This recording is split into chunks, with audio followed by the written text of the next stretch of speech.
धरती का बैकुंठ और त्रेता की विश्व प्रसिद्ध हैं श्रीराम। लक्ष्मी सिन्हा। बिहार टीवी संपादक मोहम्मद समीउल्लाह भागलपुर।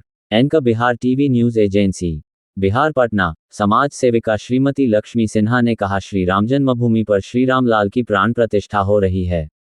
प्रथम दृष्टया यह एक धार्मिक अनुष्ठा है, पर इतना भर करने से प्राण प्रतिष्ठा के इस प्रसंग को समग्रता में नहीं समझा जा सकता। वस्तुतः भारत के संदर्भ में धर्म शब्द का अभिप्राय अत्यंत व्यापक है। इस व्यापकता को परिभाषित करते हुए हमें धर्मे विग्रह श्रीराम को देखना होगा। श्रीराम की धर्मप्राण भारत के साथ एक विशेष प्रकार की संगति है। देश के इतिहास, भूगोल, संस्कृति और विश्वास में निहित जीवन बोध को श्रीराम अभिव्यक्त कहते हैं। यही कारण है कि ये देश उन्हें परमार्थ रूप ब्रह्म स्वीकारने के साथ ही मर्यादा पुरुषोत्तम भी मानते हैं। वेदों के मंत्र, रामायण से लेकर वाल्मीकि, देवव्यास और गोस्वामी तुलसीदास तक साधुवाद की कसौटी श्रीराम है। कालचक्र के साथ धर्म की जटिल होती गई परिभाषाओं को श्रीराम के बिना समझना दुरूह है। भारतीयता के नाम पर यह देश पीढ़ियों से चरित्र के जिन मूल्यों को सामने रखते आया है, श्रीराम उसके प्रतिनिधि पुरुष है।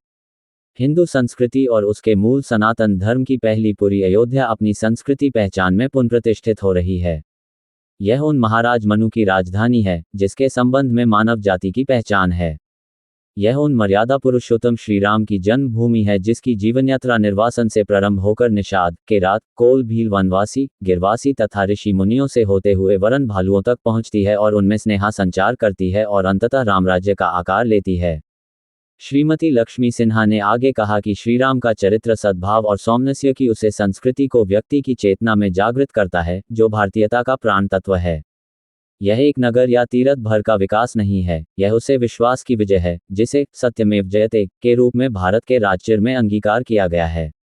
लोक की बहुआयामी चेतन को एकात्म करने, सदियों की निष्ठा को सम्मान देने और इन सब के माध्यम से एक संप्रभु राष्ट्र की लोकोन्मुख प्रतिज्ञा को पूरा करने का यह अप्रतिम उदाहरण है। ये सांस्कृतिक पुनर्जागरण का आध्यात्मिक अनुष्का है, जिसे राष्ट्रीय गौरव के रूप में देखा जाना चाहिए। शताब्दियों से आस्था की केंद्र अयोध्यापुरी का पुनरुत्थान श्रीराम के उस मनुष्य भाव का सत्कार है, जिसकी शिक्षा देने के लिए उनका अवतार हुआ।